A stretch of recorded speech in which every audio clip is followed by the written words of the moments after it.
Dia baru saja berusia 7 tahun. Profesor matematika terkemuka dari MIT. Dia diberikan soal super sulit yang tak bisa dipecahkan oleh siapapun.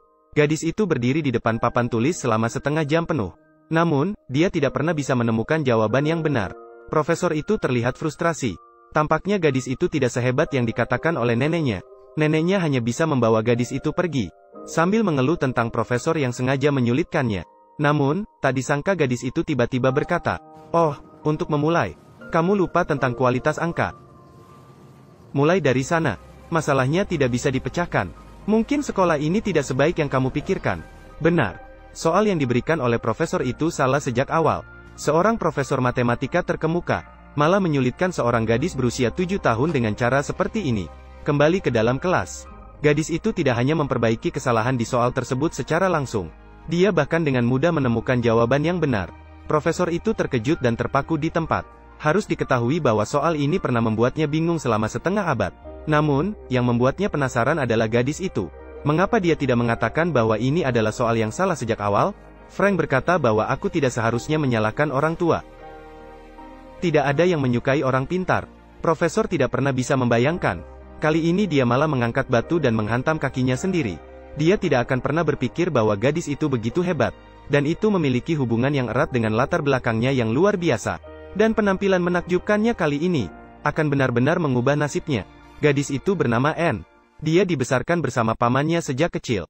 Karena mengetahui latar belakang khusus Anne, pamannya ingin dia menjalani kehidupan anak kecil yang normal. Jadi dia dikirim ke sekolah dasar biasa di kota itu. Tapi tidak pernah terpikirkan bahwa gadis itu mengalami masalah pada hari pertama sekolah. Guru hanya mengajukan pertanyaan matematika sederhana kepada anak-anak. Dan langsung dipertanyakan oleh Anne. 3 ditambah 3. Benarkah? Apa ini sekolah apa? Semua orang tahu.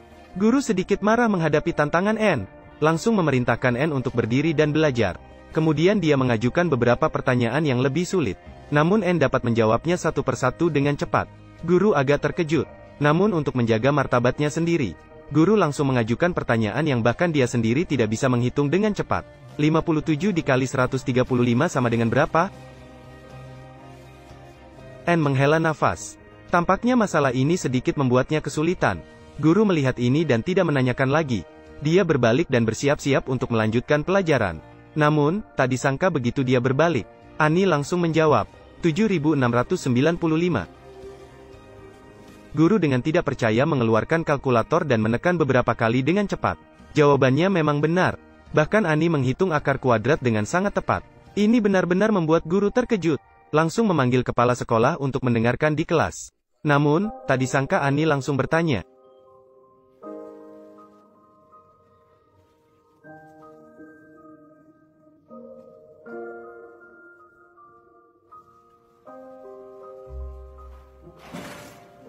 Tidak lama kemudian, paman Annie, Frank, dipanggil oleh kepala sekolah ke sekolah. Kepala sekolah berharap bisa mengirim Annie ke sekolah khusus untuk anak berbakat, dan akan dibiayai dengan beasiswa penuh. Namun, Frank langsung menolak tanpa berpikir. Pihak sekolah sangat terkejut dengan hal ini. Ini adalah kesempatan yang banyak keluarga biasa tidak berani impikan. Namun, setelah menyelidiki latar belakang Annie, mereka terkejut menemukan ibunya Annie ternyata adalah seorang jenius matematika tingkat Nobel. Seluruh halaman web ini mencantumkan berbagai penghargaan yang pernah dia terima. Namun, tidak diketahui alasan mengapa dia bunuh diri 7 tahun yang lalu. Dan paman yang merawat Annie sebenarnya juga tidak sederhana. Pernah menjadi profesor filsafat di Universitas Manhattan.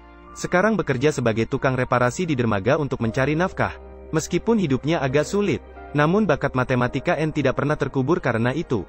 Paman bahkan mendidik Anne karena kejadian hari ini. Janganlah memamerkan pengetahuan lebih hanya karena kita tahu lebih banyak dari orang lain. Lebih baik tidak melawan guru dan kepala sekolah. Maka pada hari kedua di sekolah, Annie menjadi lebih tenang. Tidak hanya melakukan perkenalan diri seperti siswa lainnya, dia juga memperkenalkan kucing mata satu yang dipeliharanya kepada semua orang. Guru merasa sangat senang melihat ini. Namun, tak disangka pada sore harinya di bus menuju sekolah, Annie kembali membuat masalah. Seorang anak laki-laki kecil dengan hati-hati membawa tugas kerajinan tangannya saat naik ke bus. Namun, dia ditendang oleh seorang siswa kelas atas dan terjatuh setengah mati. Tugas yang telah dipersiapkan dengan susah payah hancur di tempat. Dia juga diejek dan dihina oleh siswa kelas atas. Annie yang tidak tahan langsung berdiri. Namun, siswa kelas atas itu tidak hanya tidak menyesal, malah mengeluarkan kata-kata provokatif. Bagaimana Annie bisa tahan dengan ini? Dia langsung mengambil buku dan melemparkannya ke arah siswa tersebut. Konflik ini menarik perhatian pihak sekolah. Guru meminta Annie untuk mengakui kesalahannya di depan seluruh kelas. Annie hanya bisa melakukannya. Namun, kata-katanya selanjutnya bahkan membuat guru terkesan. Sebelum mereka menghancurkan buku-buku itu, Annie segera menjadi karya seni terbaik. Tertinggi. Amazing.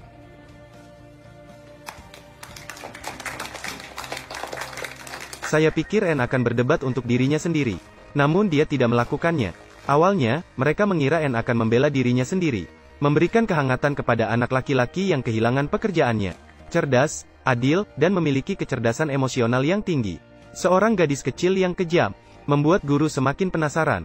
Gadis yang agak kasar. Hanya akan membuat seorang gadis kecil berusia 7 tahun. Jauh melampaui teman sebayanya. Kali ini saya menemukan paman Anne, Frank. Harapannya adalah untuk memahami lebih banyak tentang Anne. Ternyata kakak perempuan Frank, Diane, karena kekerasan berlebihan ibu mereka. Dia mengabdikan hidupnya untuk menaklukkan masalah matematika. Tetapi ibu mereka meninggalkan mereka setelah dia hamil. Karena itu tidak termasuk dalam rencana ibu mereka. Ayah Anne bahkan lebih buruk. Mungkin dia bahkan tidak tahu tentang keberadaan Anne. Sebagai paman, Frank hanya bisa memikulnya, malah memberikan pujian sederhana. Mereka menghabiskan 7 tahun yang indah dan biasa bersama. Meskipun Frank sudah lama tahu bahwa Anne memiliki bakat istimewa, dan dia juga sangat tertarik pada matematika. Namun, Frank tidak ingin masa kecilnya hanya tentang belajar. Setiap kali Anne mengeluarkan buku matematika tingkat tinggi itu, Frank selalu memaksa untuk membawanya keluar bermain. Di bawah sinar matahari terbenam, mereka berbicara tanpa arah dengan satu sama lain, menikmati kedamaian dan kesenangan hidup. Namun kehidupan yang indah ini tidak berlangsung lama. Tidak lama kemudian, semuanya hancur karena seorang wanita. Wanita itu adalah ibu Frank, nenek tiri Anne. Dahulu juga seorang ahli matematika terkemuka. Namun setelah menikah dan memiliki anak, dia meninggalkan penelitian akademik. Dia menaruh semua harapannya pada putrinya. Namun putrinya terpaksa menghadapi tekanan yang besar dan terjerumus ke jalan yang salah. Sejak itu, Frank juga memutuskan hubungan ibu dan anak dengan wanita itu. Dan selama 7 tahun ini, dia tidak pernah datang melihat Anne. Dan alasan dia datang kali ini, karena dia mengetahui bahwa Anne adalah seorang jenius matematika. Dia ingin menaruh harapan yang pernah dia miliki pada putrinya. Kali ini, dia menaruh harapannya pada cucu perempuannya. Untuk mendapatkan simpati Anne, nenek tiri langsung menggunakan senjata rayuan manis. Tidak hanya memberikan banyak hadiah kepada Anne, bahkan dia memberinya laptop baru yang terbaru. Dia bertekad untuk mendapatkan hak asuh Anne. Namun sebagai putra kandung, Frank jelas sudah kehilangan kesabaran dengan ibunya. Tanpa berpikir, langsung menolak.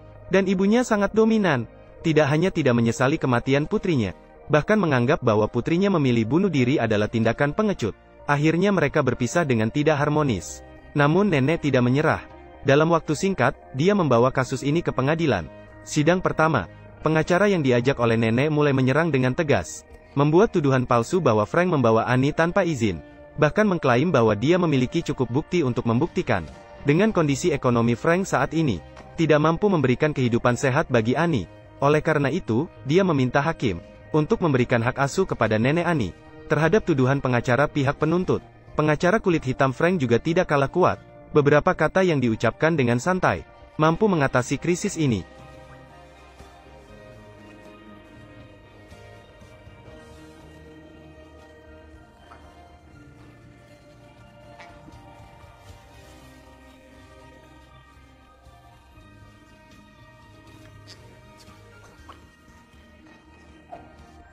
Hakim yang mendengarnya tidak bisa menahan senyuman kecil.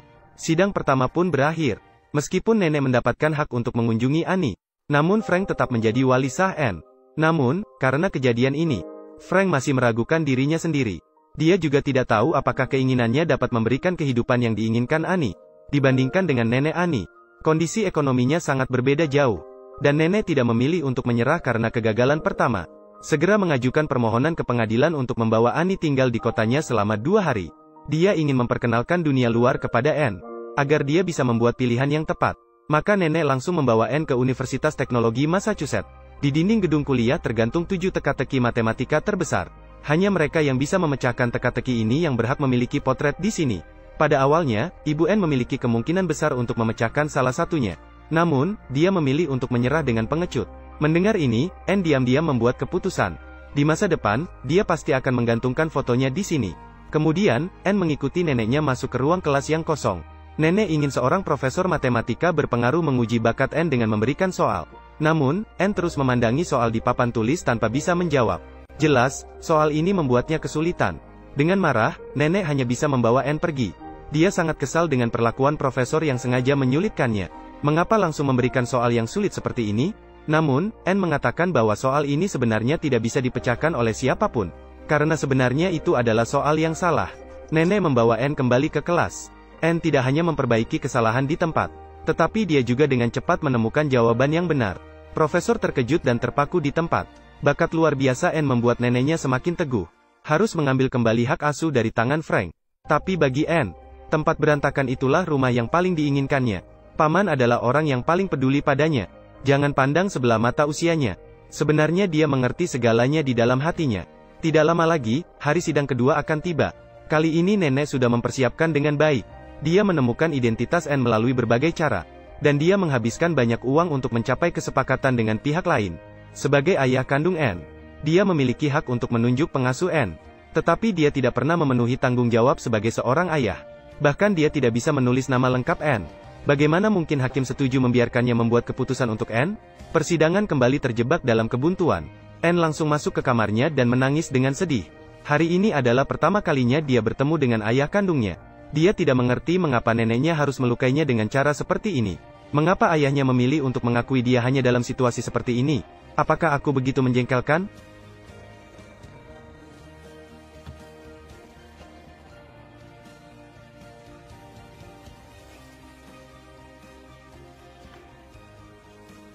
Ini adalah kesempatan yang ingin saya berikan. Ya, jika ayahnya benar-benar ingin bertemu dengannya, dia tidak akan menunda hari ini selama 7 tahun. Untuk membantu Anne mengatasi masalah emosionalnya, paman membawanya ke rumah sakit di kota. Mereka duduk diam di ruang tunggu rumah sakit. Mereka menunggu sampai tengah malam. Tidak ada yang tahu mengapa dia melakukannya. Sampai suara tangisan bayi terdengar. Barulah Anne benar-benar mengerti tujuan sebenarnya dari kunjungan paman. Karena kehadiran seorang bayi yang baru lahir. Keluarga di seberang. Semua orang bersorak dan bergembira bersama. Anne juga terbawa suasana kegembiraan ini.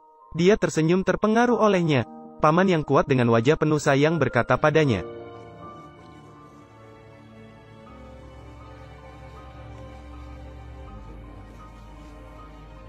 Begitulah.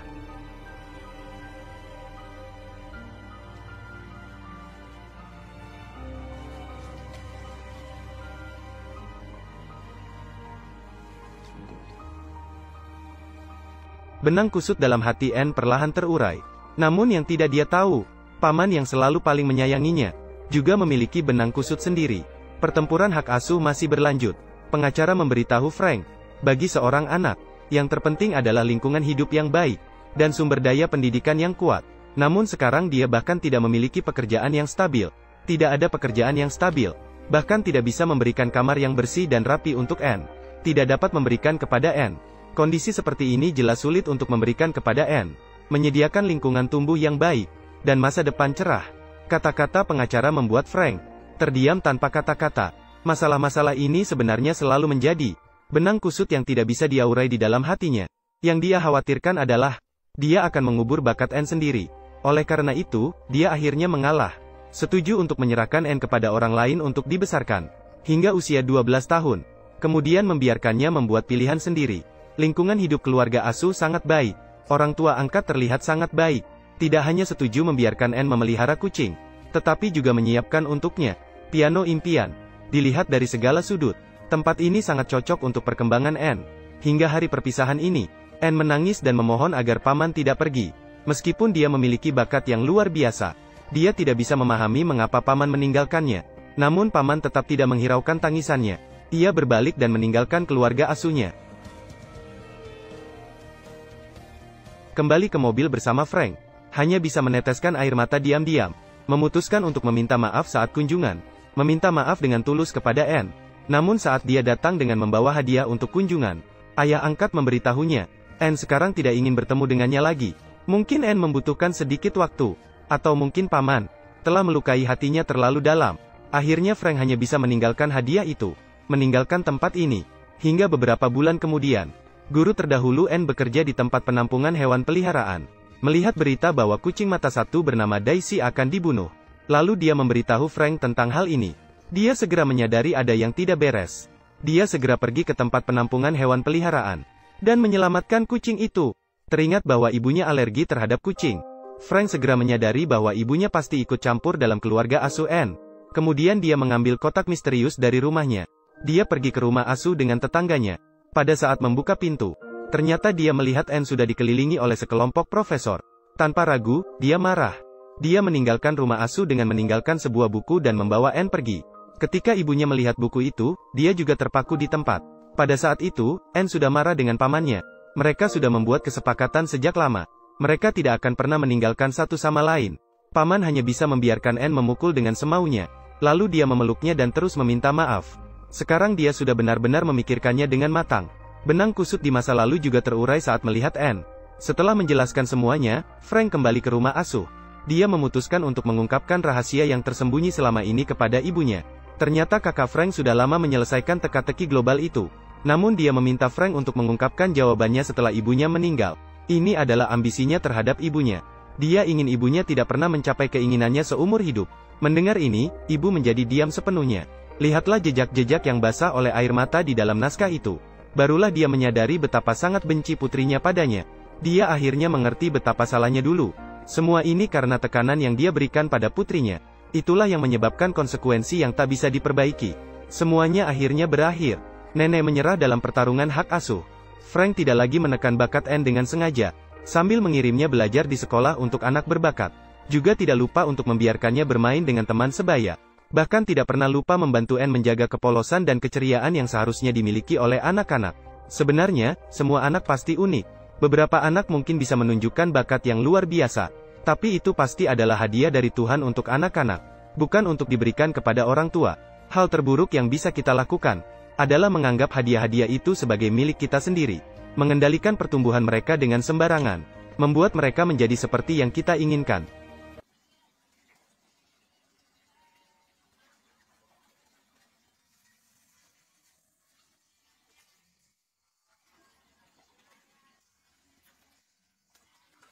Ya, adab. Hap. Slok. Ya, adab.